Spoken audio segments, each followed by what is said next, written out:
The morning sun cast long shadows across the McKenna ranch as Sarah stood on her porch, watching dust devils dance across the parched earth. 3 months had passed since they buried Thomas, and already the vultures were circling. Not the kind that soared overhead, but the two-legged variety that smelled weakness and opportunity in equal measure. She clutched the latest notice from Bartholomew Crenshaw, the territory's most powerful land baron. The paper trembled in her weathered hands as she read the same threatening words for the third time. Pay the back taxes by month's end, or face foreclosure. Thomas had always handled the books, the business side of ranching. Sarah knew cattle, knew the land, but numbers on ledgers might as well have been written in Cherokee for all the sense they made to her. The sound of steady hammering drew her attention to the far corral where Ezra worked on the fence posts. At 68, he moved with the careful deliberation of a man who had learned to conserve his strength, but his hands remained sure and steady. Wisps of silver hair escaped from beneath his worn hat, and deep lines etched his face like dry creek beds after a long drought. Those pale blue eyes, the color of winter ice, held secrets that Sarah had never thought to ask about in the 5 years he had worked the ranch. Ezra had appeared one spring morning, looking for work and meals. Thomas had been skeptical of hiring a drifter, especially one so advanced in years, but something in the old man's manner had convinced him.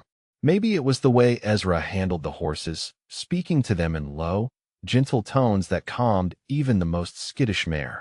Or perhaps it was how he never complained about the hardest jobs, never asked for more than his fair share at supper time. Now, with Thomas gone, Ezra had become more than just a hired hand. He was the only thing standing between Sarah and complete disaster. He worked from dawn until dusk, asking nothing beyond his small wage and the bunkhouse quarters. When she had tried to let him go, explaining she could no longer afford to pay him, he had simply tipped his hat and said he would work for room and board until things improved.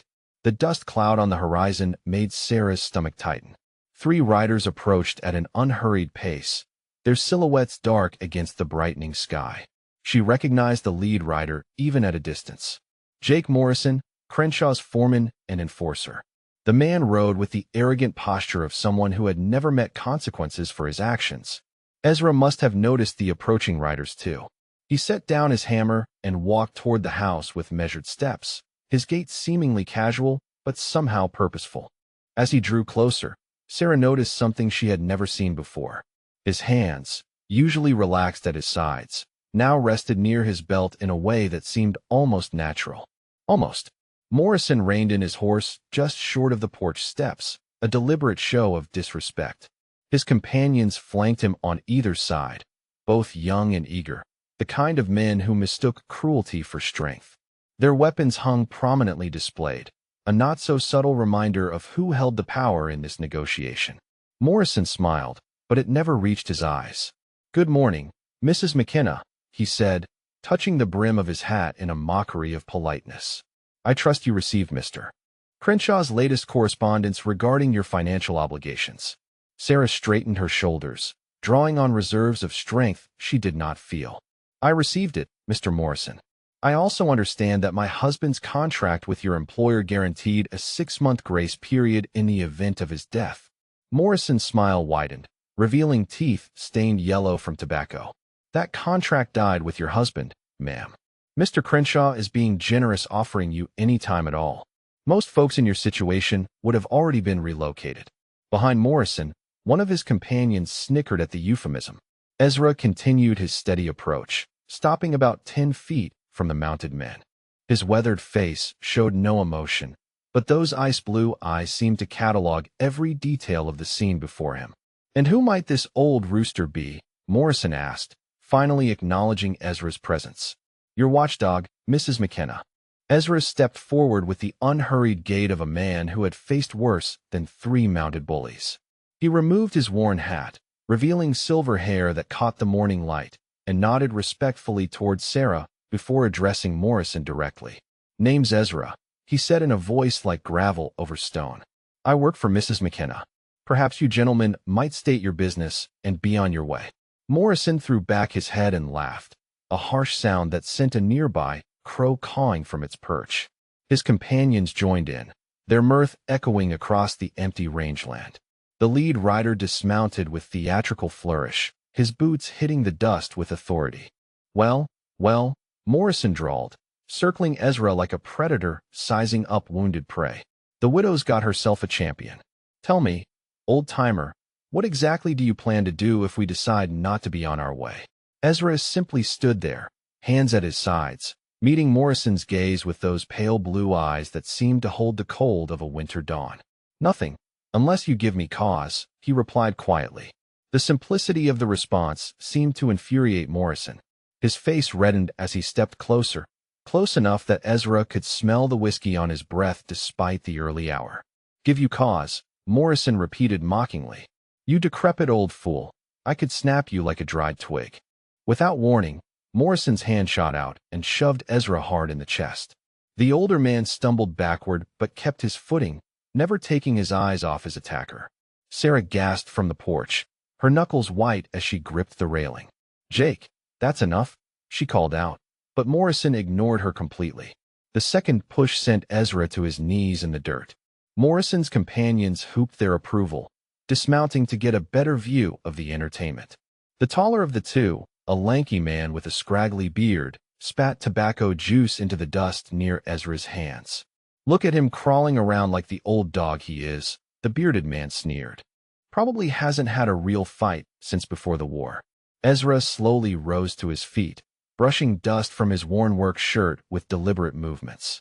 A thin line of blood trickled from the corner of his mouth where Morrison's ring had caught him, but his expression remained unchanged. Sarah noticed something else, though. Something in his posture had shifted, straightened, as if years of careful slouching had suddenly been abandoned. That's enough, son, Ezra said quietly, his voice carrying despite its softness. Walk away. Morrison's eyes blazed with fury at being called son by someone he considered beneath his notice. He grabbed a fistful of Ezra's shirt and hauled the older man closer, close enough to see the network of old scars that crisscrossed the ranch hand's weathered hands. Or what? You ancient piece of leather, Morrison snarled. What are you going to do about it? The third member of Morrison's crew, a baby-faced kid who couldn't have been more than 20, pulled out his pistol and waved it in the air. Maybe we should put this old cur out of his misery, Jake, he suggested with the bloodthirsty eagerness of youth trying to prove itself.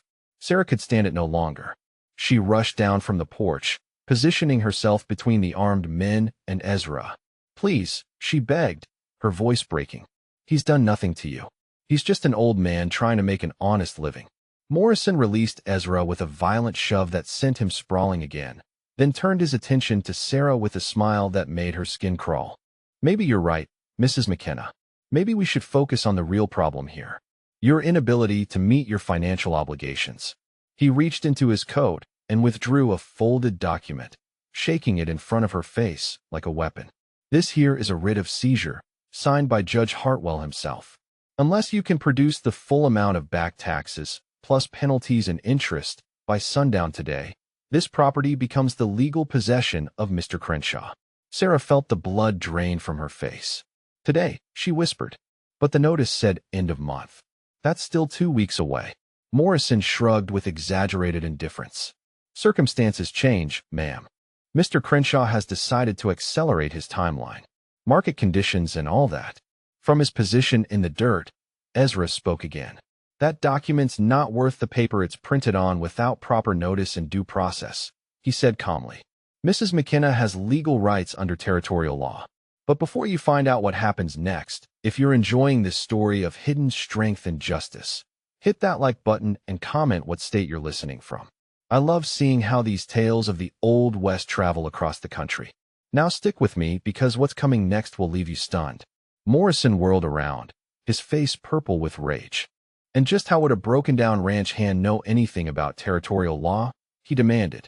Ezra was climbing to his feet again, moving with that same careful deliberation, but something fundamental had changed. His shoulders no longer carried the slight stoop of age. His hands, Sarah noticed with growing amazement, had stopped their occasional tremor. When he looked up at Morrison, those pale blue eyes held a quality that made the younger man unconsciously take a step backward. I've been around, Ezra said simply. The bearded man laughed nervously, sensing the subtle shift in atmosphere without understanding it. Hell, Jake, maybe the old goat used to be a lawyer before he became a saddle tramp. Morrison tried to reclaim his dominance through volume and aggression.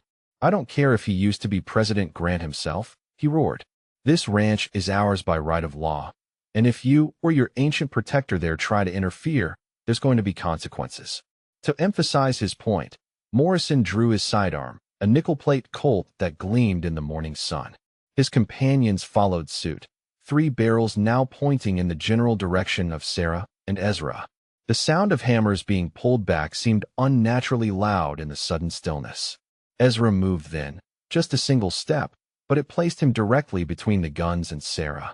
His hands remained at his sides, but somehow the gesture carried more menace than all of Morrison's bluster and posturing. "You're making a mistake," he said in that same quiet voice, but now there was something underneath it, something that made the words sound less like a warning and more like a simple statement of fact. Morrison's gun hand began to shake slightly, though whether from rage or something else entirely, Sarah couldn't tell. The young gunslinger seemed to sense it too, his eager bloodlust giving way to uncertainty as he tried to understand what had changed in the last few moments.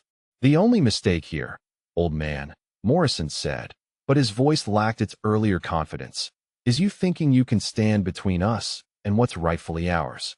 Ezra nodded slowly, as if Morrison had confirmed something he already knew. In that gesture, Sarah glimpsed something that chilled her to the bone. This wasn't the resigned acceptance of a tired old ranch hand facing impossible odds. This was the patient calculation of a man who had stood in similar situations before and lived to tell about it.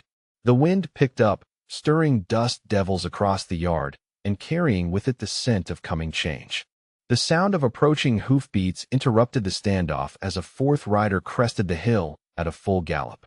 Deputy Marshal Tommy Brennan reined in his mount hard, sending up a cloud of dust as he surveyed the scene before him.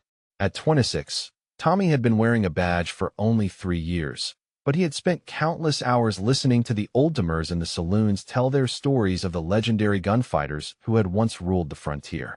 "Easy there, Jake," Tommy called out as he dismounted, his hand resting casually on his own weapon. "What seems to be the trouble here?" Morrison kept his gun trained in Ezra's direction but turned his head to address the deputy. "No trouble at all, Tommy boy. Just serving some legal papers on Mrs. McKenna here. Federal business, nothing that concerns the local law." Tommy's eyes swept across the scene, taking in Sarah's pale face, the 3 drawn weapons, and the old ranch hand standing protectively in front of the widow. Something about the older man's stance caught his attention. The way Ezra held himself, the careful positioning of his feet, the manner in which his hands rested near his belt. Tommy had seen that exact posture before, described in detail by his grandfather who had served as a peace officer in Tombstone during the territory's wildest days. The deputy took a step closer, studying Ezra's weathered features with growing recognition. The pale blue eyes, the network of scars on the hands, the way the man seemed to radiate controlled danger despite his apparent age. Tommy's grandfather had been obsessed with the stories of the great gunfighters, collecting every detail like other men collected coins or stamps. "Dear God," Tommy whispered, his voice barely audible. "You're Ezra Kane." The effect of those 3 words was immediate and electric. Morrison's gun hand wavered slightly as confusion clouded his features.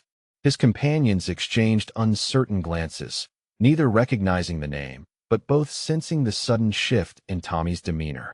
Sarah looked back and forth between the deputy and her ranch hand, seeing Ezra through new eyes for the first time. Ezra himself remained perfectly still, but something fundamental changed in his bearing. The last vestiges of the stooped, elderly ranch hand seemed to fall away like a discarded coat. His spine straightened to its full height, his shoulders squared, and those pale blue eyes grew as cold as tombstones in winter moonlight. Tommy's voice gained strength as memory flooded back. The twin thunder of Tombstone. "Jesus Christ, Jake, do you have any idea who you're pointing that gun at?" Morrison's face twisted with impatience and growing anger. "I don't care if he's Wild Bill Hickok himself, Tommy. This is federal business, and you can either ride away or explain to Judge Hartwell why you interfered with a lawful seizure." But Tommy wasn't backing down. His grandfather's stories echoed in his mind, tales told in hushed tones around campfires, and in dimly lit saloons. The man who had cleaned up Tombstone when even Wyatt Earp couldn't do the job. The gunfighter who had faced down the entire Clanton gang single-handed and lived to tell about it. The legend who had vanished into retirement 15 years ago, leaving behind only whispered stories and a reputation that still made hardened criminals check their back trail. "Jake, listen to me," Tommy said urgently. "That man killed 47 men in fair fights. 47. He trained half the famous gunfighters you've ever heard of. They called him the Twin Thunder because his matched Colts sounded like rolling thunder when he drew them. He's the one who ended the Apache Wars in this territory. He's the man who made Doc Holliday himself think twice about starting trouble." Morrison's laugh was forced and hollow. "You're talking nonsense, boy. This is just some broken-down old cowpoke who works for the widow. Look at him. He can barely stand up straight." But as Morrison spoke, he found himself unable to look away from Ezra's eyes. The ranch hand hadn't moved, hadn't spoken, but something in his gaze made Morrison's mouth go dry. It was the look of a man who had stared death in the face so many times that he and death had become old acquaintances. Tommy continued, his voice taking on the reverence of a man reciting scripture. "They say he never drew first, never killed a man who didn't deserve it. But when trouble found him, when innocent folks were threatened, he was death itself in human form. The territorial governor personally asked him to bring law and order to the mining camps. He did it with just his 2 Colts and his reputation."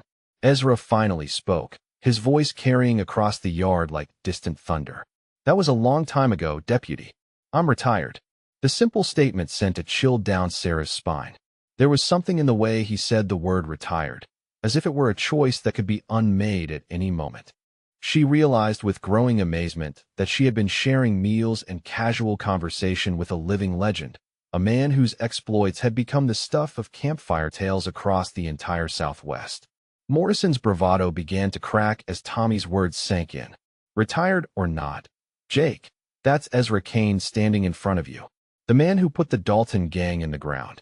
The one who faced down Black Jack McGraw and his entire crew outside of Tucson. You're pointing a gun at the deadliest man who ever lived in this territory." The bearded member of Morrison's crew took an involuntary step backward, his weapon wavering in his suddenly unsteady grip. The youngest gunslinger's face had gone pale as desert alkali, sweat beading on his forehead despite the cool morning air. Morrison fought to maintain control of the situation. "I don't care what he used to be," he snarled. "All I see is an old man who's outnumbered 3-1. Legends don't stop bullets, and dead heroes don't collect pensions." But his voice lacked conviction now, and everyone present could hear it. Tommy shook his head slowly, the gesture carrying the weight of certain prophecy. "Jake," he said quietly, "you've just made the biggest mistake of your life. And unless you ride out of here right now, it's going to be your last mistake too." Ezra stood in the growing stillness, his transformation now complete. The gentle ranch hand was gone, replaced by something far more dangerous. His hands hung at his sides with predatory stillness, and when he finally smiled, it was the cold expression of a man who had survived by being better at violence than anyone else who had ever challenged him. The wind died to nothing, leaving the ranch yard suspended in perfect, terrible silence. Ezra's hands moved with deliberate precision to his gun belt, fingers working the worn leather with the familiarity of long practice. Morrison's eyes widened as he watched the old ranch hand's coat fall open, revealing not 1, but 2 holsters riding low on his hips.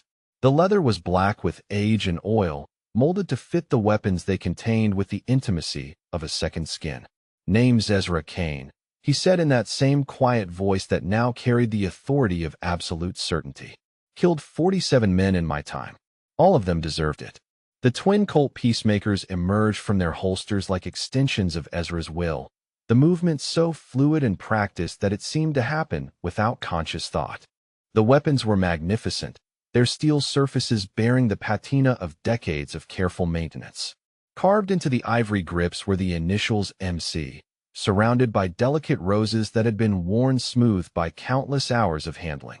Sarah caught her breath as she recognized the craftsmanship. Those initials belonged to Martha Kane, Ezra's wife, whose grave he visited every Sunday in the small cemetery behind the church. She had died of consumption 12 years ago, but Ezra had never spoken of their life before the ranch. never mentioned that she had been married to the most feared gunfighter in the territory. Morrison's face had gone the color of old parchment, but his pride would not allow him to back down. "Even legends get old," he said, though his voice cracked on the words. "Even legends slow down." Ezra nodded thoughtfully, as if considering the wisdom of Morrison's observation. "That's true enough," he agreed. "But some things, once learned, stay with a man until the day he dies." The first shot came from Morrison's youngest companion, the baby-faced kid whose nerves had finally snapped under the pressure.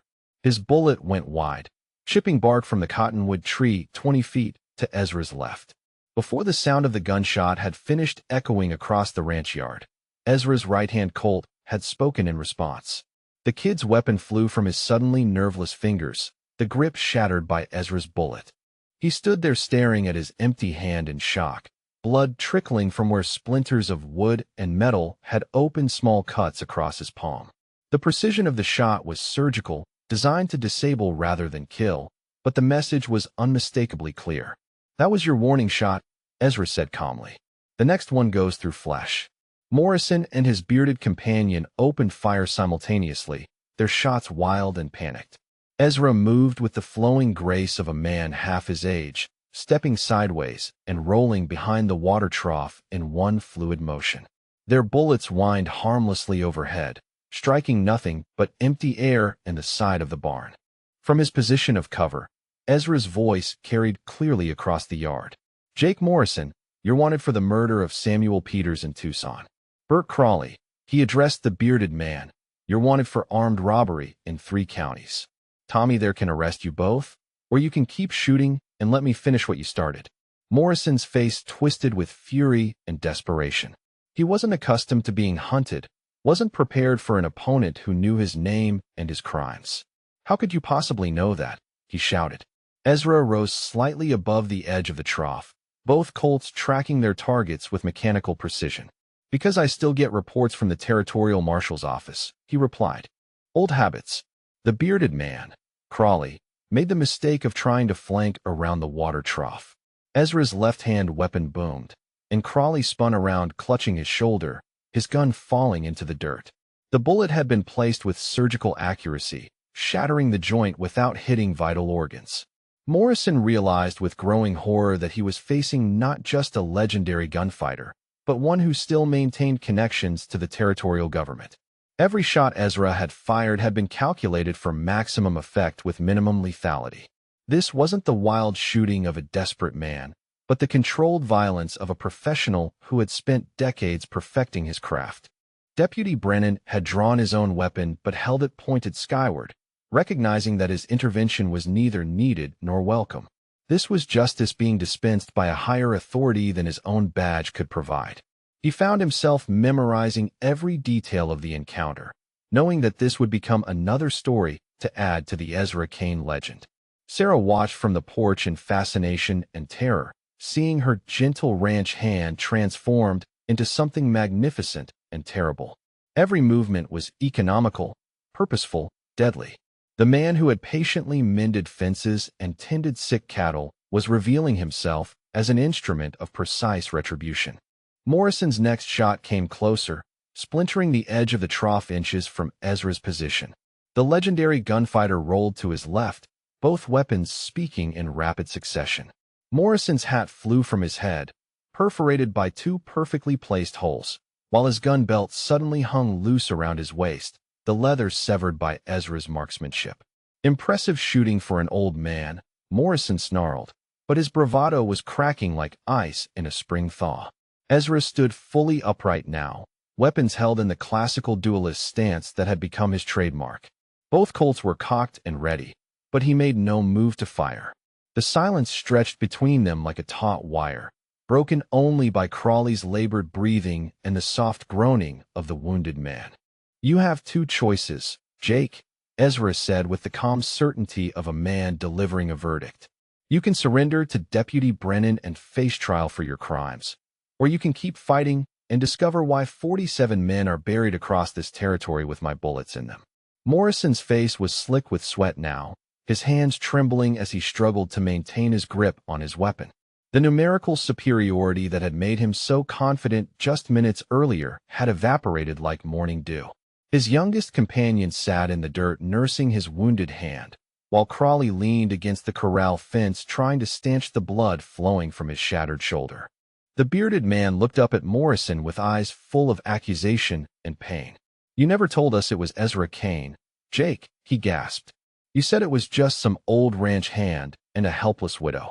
Morrison's composure finally shattered completely. He raised his weapon in desperation, aiming directly at Sarah on the porch. "If I'm going down, the widow goes with me," he screamed. The twin Colts roared in perfect unison, their reports rolling across the landscape like thunder from a summer storm. Morrison's gun arm jerked upward as both bullets struck simultaneously, one shattering his elbow while the other destroyed his weapon completely. He screamed and fell to his knees, clutching the ruined limb to his chest. Ezra walked slowly across the yard, his weapon still drawn but no longer aimed at any immediate targets. His pale blue eyes had taken on the cold intensity of winter starlight, and when he spoke, his voice carried the finality of a death sentence. "Martha carved those roses herself," he said, indicating the grips of his weapons. "She made me promise to use them only to protect the innocent. You just threatened an innocent woman, Jake. That makes this personal." Morrison looked up through tears of pain and terror, finally understanding the magnitude of his mistake. He had not simply threatened a widow's ranch. He had awakened something that had been sleeping peacefully for 15 years, something that civilized society had hoped would remain buried in the past.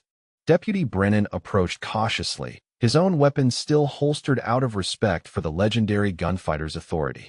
The stories he had heard around campfires had not prepared him for the reality of witnessing Ezra Kane in action. The precision, the controlled violence, the absolute dominance of the battlefield, it was like watching a master craftsman demonstrate his art. Tommy cleared his throat nervously. "Mr. Kane, sir, what do you want me to do with them?" Ezra holstered his weapons with the same fluid grace with which he had drawn them, the movement automatic after decades of practice. "Take Morrison and Crawley to the territorial jail in Phoenix," he said quietly. "They're both wanted men with bounties on their heads. The kid there," he indicated the youngest gunslinger, "can ride away if he promises never to come back to this part of the territory." The baby-faced youth nodded frantically, scrambling to retrieve his hat while cradling his injured hand. "Yes, sir, Mr. Kane. You won't see me again, I swear it." Ezra studied him with those pale blue eyes, seeming to look directly into the young man's soul. "See that I don't, son. Next time you might not be so fortunate." As Deputy Brennan secured his prisoners and prepared to transport them to face justice, Sarah approached Ezra slowly, seeing him clearly for the first time. The gentle ranch hand was still there beneath the surface, but now she understood the strength that had always resided in those weathered hands, the wisdom that had lived behind those winter blue eyes. The legend of the twin thunder of Tombstone had returned from retirement, if only for a few terrible and magnificent minutes. And in those minutes, justice had been served with the same precision with which Martha Kane had once carved roses into ivory grips. Morrison knelt in the dust, his shattered right arm hanging useless at his side, but his eyes burned with the desperate fury of a cornered animal. Blood seeped through his fingers where bone fragments had torn through flesh, yet he managed a twisted smile as his left hand slowly reached toward his boot. Deputy Brennan was busy securing Crawley's hands behind his back when Morrison's fingers closed around the handle of a concealed knife. The blade was short but razor-sharp, designed for close-quarters work where guns were impractical. With his good arm, Morrison could still be deadly dangerous to anyone who came within reach. Ezra saw the movement immediately, his pale blue eyes tracking Morrison's hand with the attention of a predator watching its prey. The legendary gunfighter made no move toward his weapons, instead standing perfectly still as he calculated angles and distances with the precision of a military engineer. "You're not taking me alive, Kane," Morrison snarled through gritted teeth. "And I'm not going alone." With surprising speed for a wounded man, Morrison lunged toward Sarah, the knife gleaming in his left hand as he closed the distance between them. His plan was simple and desperate. Use the widow as a human shield, force the legendary gunfighter to choose between his principles and his own survival. But Ezra had been anticipating exactly this move from the moment he had seen Morrison's hand drift toward his boot. 15 years of retirement had not dulled the tactical mind that had made him the most feared gunfighter in the territory. He had fought Apache warriors who could move like smoke, faced down desperados who would rather die fighting than surrender, and survived encounters that had killed lesser men. The right-hand Colt cleared leather with the fluid grace of long practice. The hammer falling before Morrison had covered half the distance to the porch. The bullet took the charging man's center mass, spinning him around and dropping him face first into the dirt just 3 feet from where Sarah stood frozen in terror. Morrison tried to push himself up on his good arm, the knife still clutched in his fist, but the strength was flowing out of him along with his blood. He rolled over onto his back, staring up at the morning sky with eyes that were already beginning to glaze. Ezra approached slowly, his weapon still drawn but pointed toward the ground. He knelt beside the dying man with the same gentle care he might have shown to a wounded horse, his weathered face showing neither triumph nor satisfaction, only the quiet sadness of a man who had seen too much death in his lifetime. Morrison's voice was barely a whisper. "How did you know I had the knife?" Ezra's expression was patient, almost grandfatherly. "Been doing this for 40 years, son. You learn to read men the way other folks read books.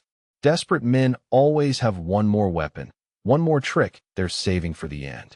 The dying man coughed, blood speckling his lips. 47 kills, he gasped. "Make that 48. Ezra shook his head slowly. "No, son. This was justice, not murder. There's a difference." Morrison's eyes found Sarah standing on the porch, her face pale but resolute. "Should have minded my own business," he whispered. "Should have left the widow alone." Those were Jake Morrison's last words.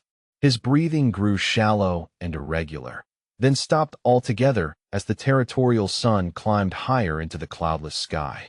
Deputy Brennan removed his hat in respect for the dead, even though the deceased had been a wanted criminal who had chosen his own fate.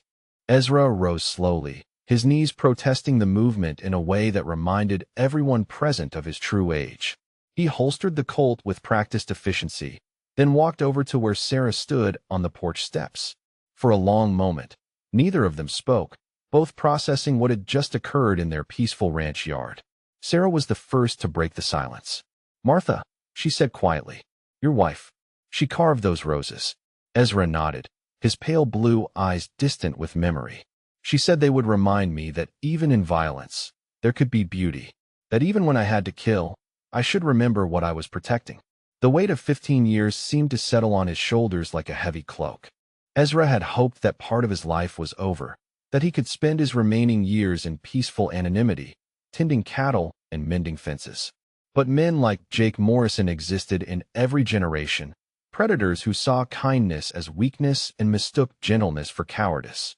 "I never wanted to draw these guns again," he continued, his voice barely audible. "Promised myself when Martha died that the killing was finished. But some promises can't be kept when innocent folks are threatened." Sarah stepped closer, placing her hand on his arm with the same comforting gesture she might have used with a wounded animal. "You saved my ranch, Ezra.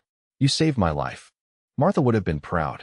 Deputy Brennan finished loading the wounded Crawley into the back of his wagon, securing the man with leg irons to prevent any attempt at escape. The bearded criminal was conscious but pale from blood loss, his shoulder roughly bandaged with strips torn from his own shirt.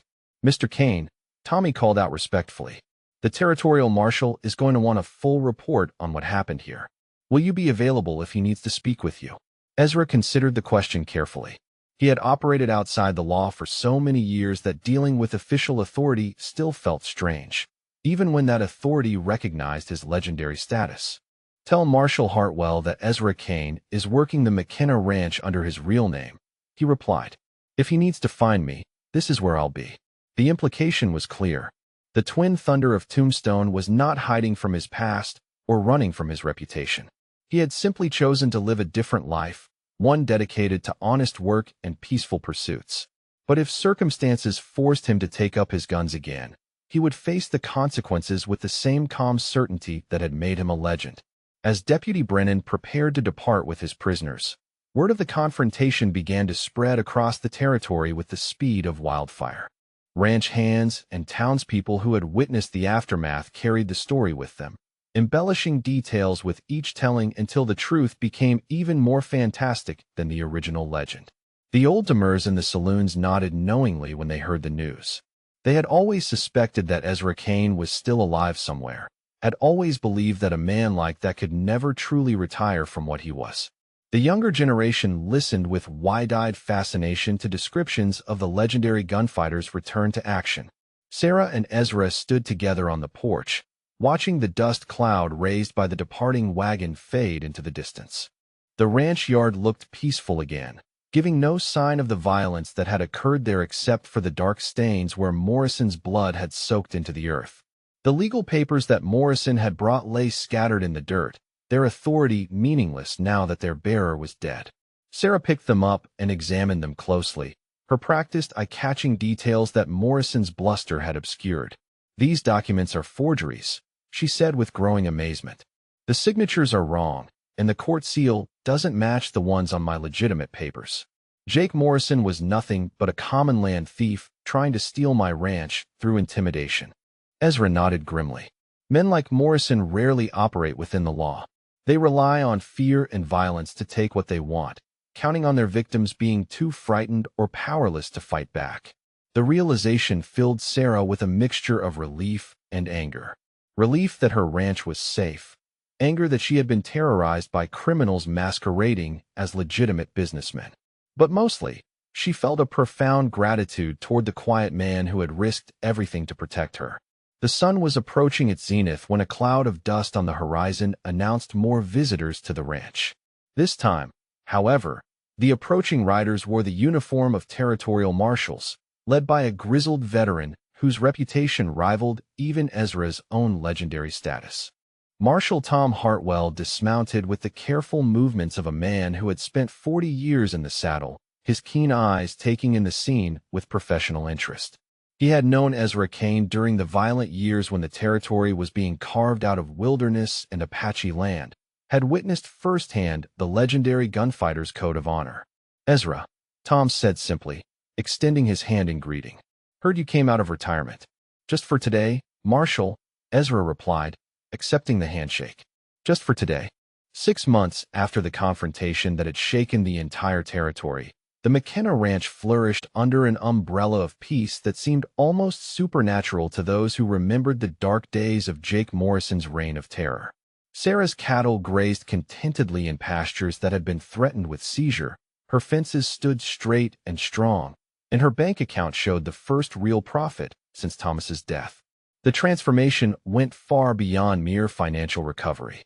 Word had spread throughout the territory that Ezra Kane, the legendary Twin Thunder of Tombstone, worked the McKenna spread under his real name. That simple fact carried more deterrent power than a regiment of territorial marshals.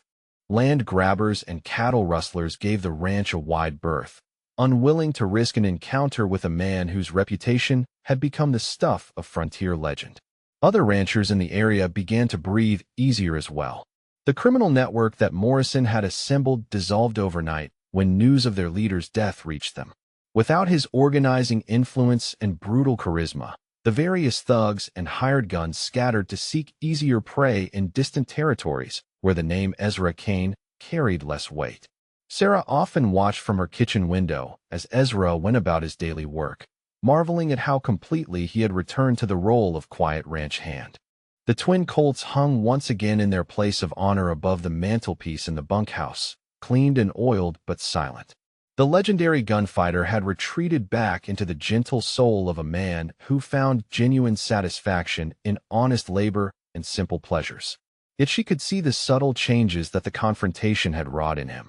His eyes held a new alertness, a constant awareness of his surroundings that spoke of old habits reluctantly reawakened. When strangers approached the ranch, his hands would drift unconsciously toward his belt, muscle memory asserting itself despite his conscious desire for peace. The story of Morrison's defeat had grown in the telling, as such stories inevitably do. In the saloons and bunkhouses across the territory, men spoke in hushed tones of the day the Twin Thunder had emerged from 15 years of retirement to defend a widow's honor. Each retelling added new details, expanded the legend, until even Ezra himself was sometimes surprised by the versions that reached his ears.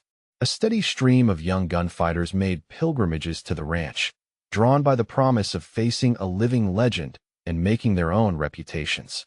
They would ride up bold as brass, demanding satisfaction from the famous Ezra Kane, only to find themselves facing a silver-haired ranch hand who greeted them with courteous indifference. Most were discouraged by simple logic.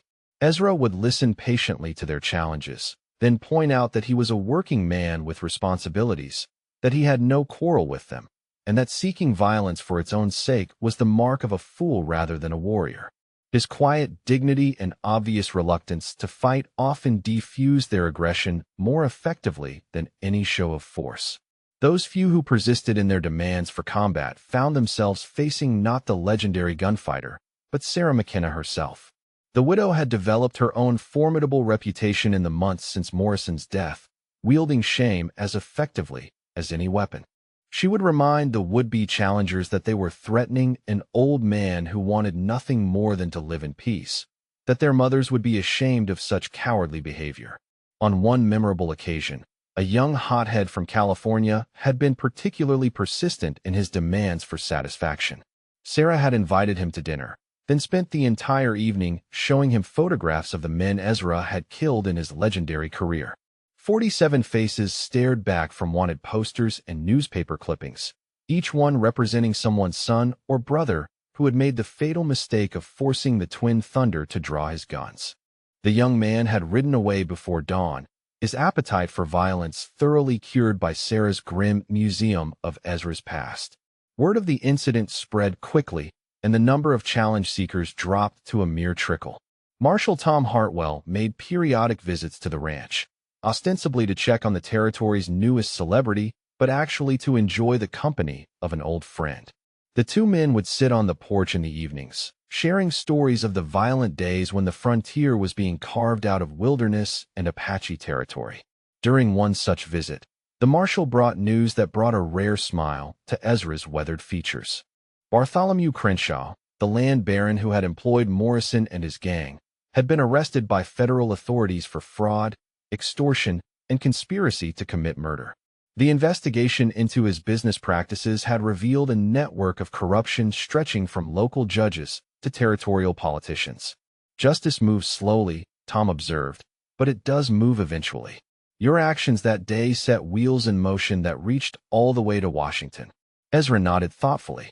Martha always said that standing up to evil was like dropping a stone in still water. The ripples spread farther than you might expect. The mention of his late wife brought a familiar sadness to Ezra's pale blue eyes. He still visited her grave every Sunday, still spoke to her headstone as if she could hear his words.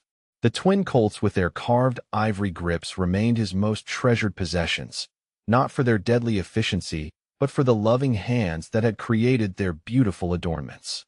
As autumn painted the territory in shades of gold and crimson, Sarah found herself watching Ezra work in her small vegetable garden. He moved among the plants with the same gentle care he showed the cattle, his weathered hands coaxing life from the earth with infinite patience. It was hard to reconcile this peaceful figure with the legendary killer who had faced down Jake Morrison in the ranch yard. Yet the legend was real, carved into the living memory of everyone who had witnessed that terrible and magnificent confrontation.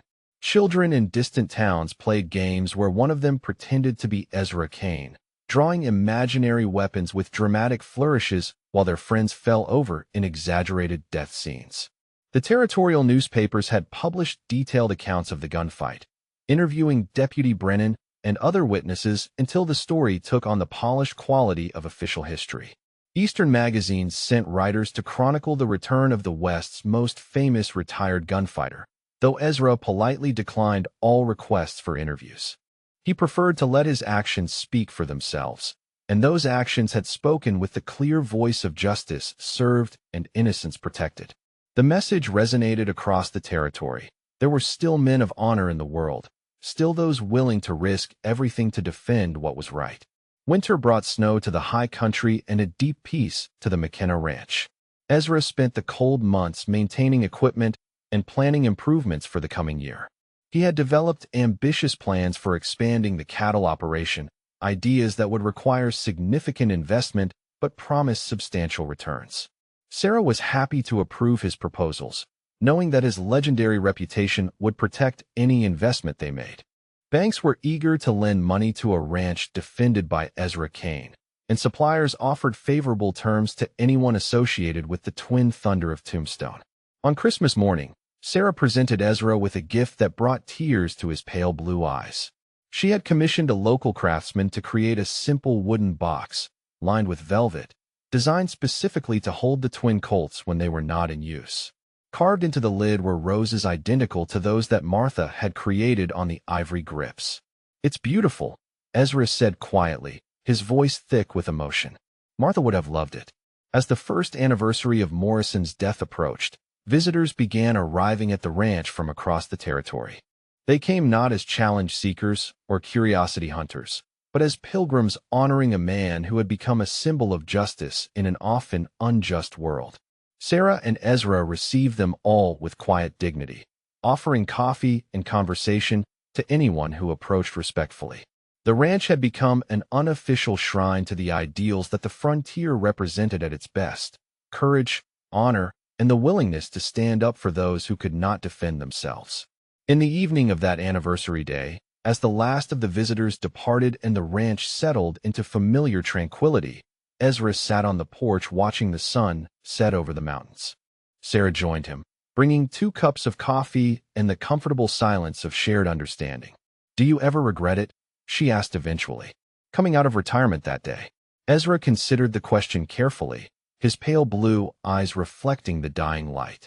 "Martha carved those roses to remind me that beauty could exist alongside violence, that protection could coexist with peace.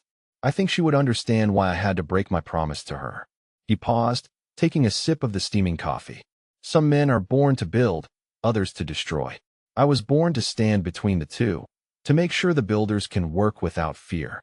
That day with Morrison, I was doing what I was always meant to do." The stars emerged one by one in the darkening sky, eternal witnesses to the cycles of conflict and peace that define the human experience. Somewhere in the distance, a coyote called to its mate, a wild sound that spoke of freedom and survival in equal measure. If you enjoyed this tale of hidden legends and the justice they dispense, please like this video and subscribe to our channel for more stories of the unsung heroes of the American West. We bring you tales of courage, honor, and the men and women who shaped a nation through their willingness to stand up for what was right. Until next time, remember that legends walk among us still, and never judge a book by its weathered cover.